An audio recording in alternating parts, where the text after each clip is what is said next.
Olá galera, olá pessoal do canal Wesley Cunha. Pessoal, muito obrigado, tá bom? Para quem tá cada vez mais enganjado no canal, para quem além de estar inscrito, tá compartilhando com outras pessoas e outras pessoas se inscrevendo. Nós já temos mais de 300 inscritos no segundo mês de canal aqui no YouTube. Então, meu muito obrigado por isso, tá bom? E aí eu coloquei lá no Instagram uma enquete, né, sobre o que vocês gostariam que fosse tratado, refletido aqui no próximo vídeo. Uma análise baseada na teoria crítica do discurso, né, sobre a questão do cinema, das séries e dos filmes, e aí eu ia fazer um levantamento sobre isso e ia basear na teoria crítica do discurso e também, claro, fazendo aquela ponte com a psicanálise. Ou se vocês gostariam de uma introdução à literatura gótica, né? E a maioria das pessoas votaram por uma introdução à literatura gótica, tá bom? Então a gente vai conversar sobre isso. Agora, pessoal, se liguem, é uma introdução, tá bom? E eu ficarei muito feliz de voltar sempre a esse tema, trazendo novas características, novos elementos que não serão tratados aqui. Então, neste vídeo eu escolhi tratar apenas de questões que eu acho mais urgentes e mais fundamentais para quem quer entender melhor essa questão da literatura gótica e do goticismo de uma maneira geral, tá bom? Então vamos lá, vamos começar. Bem, pessoal, para falar sobre a literatura gótica, eu trago aqui então dois livros teóricos, né? As nuances do gótico, dos 700 à atualidade, né, que vai fazer, são capítulos de grandes professores universitários do sul do país, né, da UERJ, né, da Estadual do Rio de Janeiro, também de Minas Gerais, tá bom? E aí a gente traz para fundamentar. E trouxe também aqui esse do El Machado, tá, pessoal? Do Wetzel Machado, que é Vertentes do Fantástico, aonde ele vai fazer todo um panorama também sobre o gótico. E é bastante, o Ex Machado, professor de teoria literária, e é bastante interessante a gente trazer essas fundamentações para entendermos aí a literatura gótica. Então, pessoal, primeiro de tudo, que a literatura gótica é uma literatura de minorias, tá? Vamos deixar isso claro. Assim como outros movimentos minoritários, a literatura gótica também é um movimento, não é só, né, leitura literária, por mais que eu ame esse assunto, mas a literatura gótica ela está inserida em movimentos, né, universitários e não só dentro da universidade, tá bom? E ela um movimento de minoria, assim como o feminismo, assim como questões de negritude, tá bom? Assim como questões dos movimentos do LGBTQI+, né? Então, o goticismo também é uma literatura que foi por muito tempo e ainda é marginalizada, né, em alguns locais ou em algumas ideologias dentro da sociedade, né, por envolver a questão do monstro. E aí entenda o monstro, né, em seus vários aspectos, o monstro em suas várias aparições, como o fantasma, o demônio, o vampiro, o lobisomem e muitos outros tipos de monstros, tá bom, pessoal? E além disso, o gótico ele tem toda uma origem histórica, né, que a gente não vai trabalhar nesse vídeo, mas ele vem lá dos godos, um povo bastante bárbaro, né, que entrou em conflito por muitas vezes com a Europa, né, lá dos séculos 11, 12, 13, né, na época medieval, né, onde nós estávamos ali no medievalismo, entrou em vários choques de poder territorial e consequentemente cultural, né, com o cristianismo, a Igreja Católica. E aí muita gente tem essa percepção de que o gótico, né, e a literatura gótica, os monstros da literatura gótica trazidos para dentro do cenário, da narrativa literária, né? Tem uma visão muito distorcida dessa literatura, por achar que essa literatura é uma literatura, né, dentro dos padrões cristãos, da cristandade, seja da Igreja Católica ou de outras igrejas evangélicas, pentecostais, neopentecostais. Eles entendem a figura do monstro como algo ruim, como algo realmente do mal, como algo realmente que é do lado negro da força, né, que vai fazer assim mal às pessoas, e sai empregando esse discurso, essa postura, esse pensamento, essa ideologia para as pessoas da sociedade. E aí o que acontece? A literatura gótica ela acaba se tornando marginalizada, né? Porque tem monstro, porque tem, né, bichos, porque tem a figura do zumbi, tem a figura do vampiro, e tudo isso é coisa do diabo, é coisa do mal, que vai fazer mal para o ser humano. Então a gente tem que começar justamente desmistificando esses conceitos, porque a literatura do gótico ela vem de outros povos que possuíam outras crenças e que ainda possuem outras crenças, que a gente não vai também poder entrar em detalhes sobre a filosofia, sobre a ideologia, sobre os movimentos góticos, que são mais de um, mas as pessoas que estão ligadas ao movimento gótico e à literatura gótica, elas não têm a mesma postura, né, de cristandade em relação aos monstros. Então são outros símbolos, com outros sentidos, com outros significados que as igrejas vêm nos passando sobre essas figuras. Além do mais, nós não vamos apenas nos basear na teoria literária sobre o gótico, mas também vamos nos basear aqui sobre psicanálise, como sempre. Então eu trago primeiramente esse livro aqui, né, Fundamentos da Psicanálise, de Freud e Lacan, e aqui é o volume 1, tá? As bases conceituais. E trago também Jung e a psicologia profunda, tá, pessoal? Para a gente conseguir refletir sobre a questão do imaginário, do ser humano e a relação desse imaginário com os seres góticos que aparecem dentro da literatura, que muitas vezes são os protagonistas, os personagens principais. Então vamos lá, vamos refletir um pouquinho sobre isso. Quando a gente fala em monstros, né, a gente tem que entender que nosso inconsciente ele já é povoado, segundo Freud, né, ele já é povoado por monstros. Nós temos, segundo a teoria de Freud, nós temos 3 categorias que fazem parte da humanidade, né? Então nós temos os neuróticos, nós temos os psicóticos e nós temos também os torturadores, né? Os que gostam de produzir tortura em si mesmo e nos outros.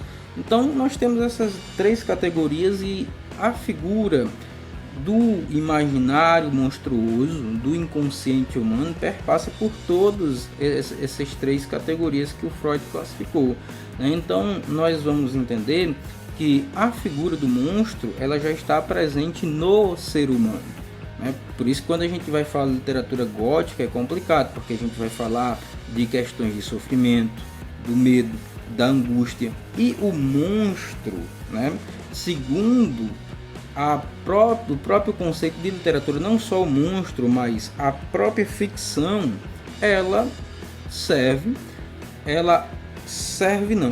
é, na verdade, um símbolo, uma simbologia de nós mesmos.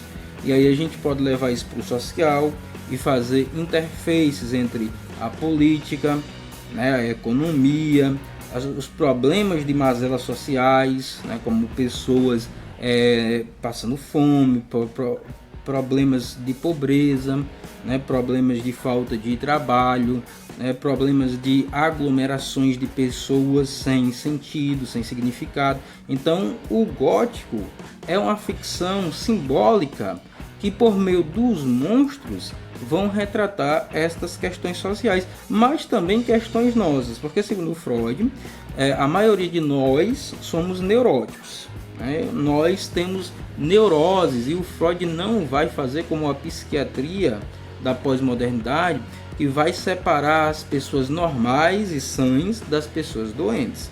Para o Freud, todos nós temos graus de neuroses e até de psicoses diferentes, né, que devem ser analisados, devem ser tratados. Ou seja, para Freud, né, a figura da psicanálise, né, da análise psíquica, ela faz parte também de nós, porque é nos autoanalisando ou sendo analisados que a gente vai nos entender melhor e vamos nos entender até melhor sobre essas características mais profundas de nós mesmos, que estão ligadas a mazelas, né, que estão ligadas a defeitos. Por quê? Porque nós somos em menor ou maior grau, nós temos neuroses e psicoses, né? Não existe a questão de criatura perfeita e saudável. Então a figura do monstro já está na gente, por meio dos nossos desejos sexuais, por meio de coisas que nós desejamos, mas que nós escondemos porque não é bem vista, né, pela sociedade, pelas regras, pela moral social que nós temos.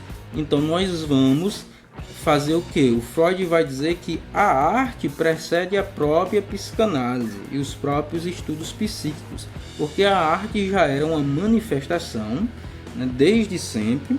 A arte possui várias manifestações, são vários tipos de artes, e essas artes, elas simplesmente são como se fossem hologramas, né? Elas apenas nós conseguimos, por meio da arte, projetar, né? São projeções de nós mesmos, do nosso inconsciente. Então, por meio da pintura, por meio da música agressiva, né, nós conseguimos libertar, nós conseguimos extravasar questões do nosso inconsciente que nós não podemos fazer de maneira tão direta e objetiva, porque senão estaríamos indo contra os princípios da sociedade, e nós mesmos também estaríamos nos condenando por acharmos, né, que estamos fazendo coisas ruins. Então, seja você um artista, ou seja você um espectador da arte, a literatura é uma das grandes artes.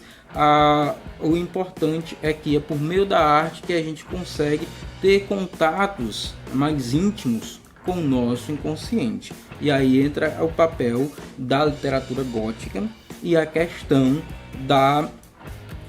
dos monstros, né? Porque os monstros, eles nada mais são, eu já falei das questões sociais, mas também estou falando agora da questão individual, da nossa individualidade. Então o monstro, ele pode ser percebido como aspectos do nosso inconsciente. E aí o Lacan vai colocar o nosso inconsciente justamente como uma linguagem. Ele vai dizer que o ser humano é todo formado de linguagem. Não existe um local no cérebro humano que você vai fazer um exame, uma ressonância, vai dizer, olha, é aqui que fica o inconsciente. Não, o inconsciente, ele é toda a linguagem do ser humano. Essa linguagem falada, que a gente às vezes fala algo e a gente nem percebeu que falou e não queria falar aquilo, né? Então nós somos seres de linguagem. O nosso inconsciente é uma linguagem diferente dessa linguagem que o nosso consciente, que o nosso ego usa no dia a dia, mas que aparece sempre também no nosso cotidiano, no nosso dia a dia, sem que a gente perceba, ou depois a gente percebe, outras pessoas vão perceber. E aí isso já é bastante interessante, porque faz ponte com os estudos literários, né? Os estudos psicanalíticos, juntamente com os estudos literários, o Lacan mostrando que o nosso, é claro que o Lacan não falou de literatura gótica, mas falou que o nosso inconsciente, ele se dá por meio da linguagem, principalmente falada, mas também escrita, e de todas as semioses, né? De todas as linguagens que o ser humano é capaz de produzir, expressões faciais, corporais. Então nós nos damos por meio da linguagem. E aí a gente pega a ponte com a teoria literária e vai entender que o gótico, o monstruoso, né, no gótico, ele também se dá. Por quê? Porque nós somos seres de linguagem, nosso inconsciente é de linguagem e o monstro, portanto, já está na nossa linguagem inconsciente. E o monstro vai apenas se manifestando. E aí é importante, né, a gente identificar esses monstros, e por isso nós percebermos, por exemplo, socialmente falando, a figura do zumbi, que na verdade são grandes massas, né, que não pensam por si mesmos, que são levados por o desejo só de poder, de ganância ou de executar alguma ação, que não parte de si mesmos. E nós temos também a questão de outros monstros, que aí nós vamos nos identificando com alguns deles e vamos repudiar outros. Faz parte do nosso processo de identificação. Aquilo que realmente nós gostamos, nós não gostamos, e aquilo que até faz parte da gente, mas por questões de princípios morais e religiosos, a gente não identifica, não reconhece como algo que realmente pertence a nós, mas no fundo pertence. E aí, para completar a noção do Lacan, né, de que o nosso inconsciente é uma linguagem, e o Jung vai dizer, né, o Jung vai dizer aqui no livro da Verena Kest, né, Jung e a psicologia profunda, ela vai tratar aqui num capítulo só sobre a questão dos arquétipos e dos símbolos junguianos. Então, para o Jung, nós somos símbolos. Nós temos uma linguagem, né, mais superficial e periférica que nós usamos no dia a dia, mas nós temos uma linguagem mais profunda, que ela é simbólica, ela é universal. Claro que ela é sempre, nos termos do próprio Jung, atualizada, dependendo do contexto social em que estamos inseridos, mas ela é bem universal, né? E aí todos os seres humanos, na verdade, possuem contatos com vários símbolos que, dentro da sua cultura, né, do seu contexto, da sua época, vão ter variações, mas que profundamente vão ter também características em comuns. Então o monstro, ele está por toda parte, fora e dentro de nós, porque na verdade ele é um reflexo, né? Ele é uma forma da gente colocar para fora. Por exemplo, a questão, aqui nós temos o livro aqui dos Imortais, Os Quatro Princípios. Esse é o primeiro livro da série aqui do escritor Ash, né? É um livro brasileiro, tá, pessoal? Não confundam com aquela outra série de 6 volumes, Os Imortais, que é de uma escritora americana, eu não lembro agora o nome, mas esse aqui é o primeiro, né, volume, o primeiro livro dos Imortais, Os Quatro Príncipes. E aí eu tô ansioso, inclusive, pelos próximos. Gostei bastante da abordagem, né, dos vampiros que é feito aqui nesse livro.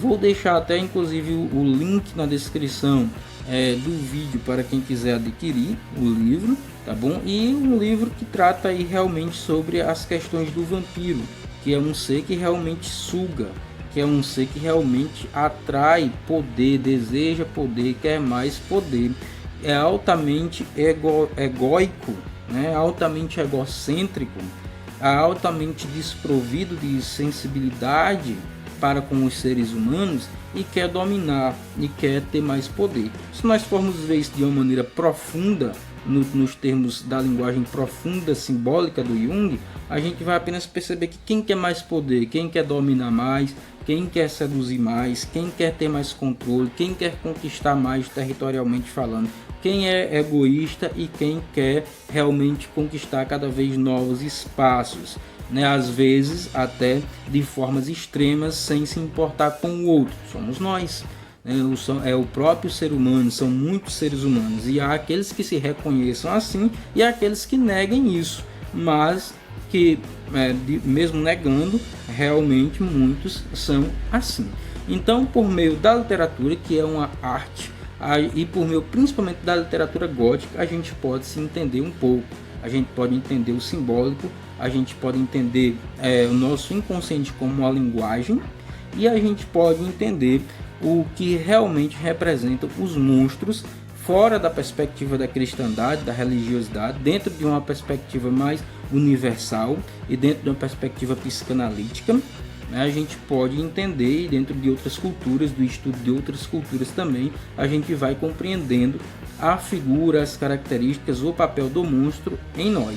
E para concluir o vídeo, pessoal, não é apenas o monstro, ele não é apenas ruim, ele não mostra, segundo o próprio Carl Gustav Jung, ele não vai mostrar somente o inconsciente, ele não é somente de conteúdos negativos, né? O Freud pensava um pouco dessa forma, né? Via mais o nosso inconsciente como conteúdos negativos, mas o Jung vai dizer que não, que nós precisamos, é um dos únicos, né, psicólogos da época dele, né, de meados do século XX, né, do nosso século passado, que vai dizer que os conteúdos do inconsciente, eles também são importantes para o nosso desenvolvimento, o nosso processo de individuação, como ele chamou, que é o nosso desenvolvimento, nosso conhecimento de nós mesmos, né, o conhecimento de si mesmo, e o nosso progresso, o nosso desenvolvimento,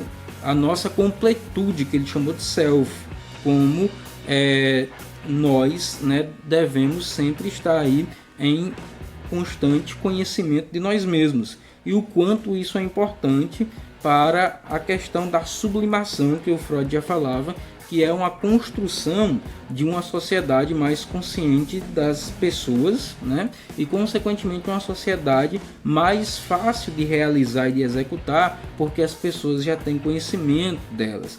Então fica essa reflexão.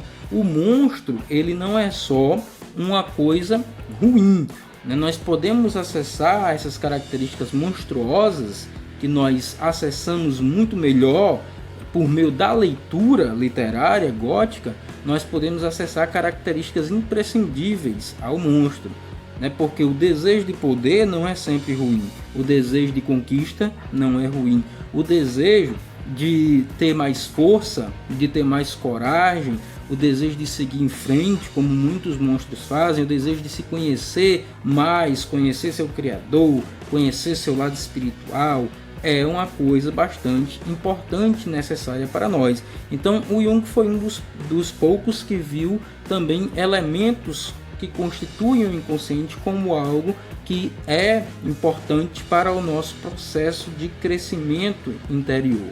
E muitos outros psicólogos depois reconheceram essa visão do Jung, né? É uma visão que cada vez mais cresce aqui no que nós chamamos de pós-modernidade, né? Então fica essa reflexão bastante importante aqui no final do vídeo, né? Que monstros nós somos, que monstros nós gostaríamos de acessar, que características monstruosas nós temos. E fica a grande, não é nem só dica, tá, pessoal? Fica aí a grande verdade. Você vai conhecer melhor o seu inconsciente, melhor o seu eu de aspectos monstruosos, que também serve para o seu desenvolvimento por meio da literatura gótica, né? Por meio de contos, de romances góticos que mostrem aí as perspectivas monstruosas. Você conhecerá melhor tanto a si mesmo como questões sociais. Então, pessoal, essa é a reflexão, né? Existem várias outras reflexões que eu vou estar trazendo depois em outros vídeos, né? Talvez eu faça até uma playlist, ainda não é o momento talvez do canal, mas com o crescimento do canal talvez a gente venha fazer playlists sobre assuntos que são convergentes, né? São parecidos, dialogam, e aí a gente pode fazer essa playlist só falando sobre o gótico, porque aí vai existir vários tipos de gótico, vai existir diferenças entre horror e terror, vão existir as questões históricas, né, de como a literatura gótica surgiu, que não dá para fazer num vídeo assim tão pequeno, que já está até ficando longo. Então, meu muito obrigado. Não esqueçam, pessoal, de se inscreverem se ainda não são inscritos, de deixarem um comentário, principalmente se você gostou aqui da reflexão sobre literatura gótica, com psicanálise, com psicologia profunda do Jung. Segue lá o meu Instagram também, né, que está aparecendo aí para vocês na tela, e divulguem o canal, divulguem os vídeos o máximo que vocês puderem, tá bom? Então até mais, até o próximo vídeo deste canal e o meu muito obrigado.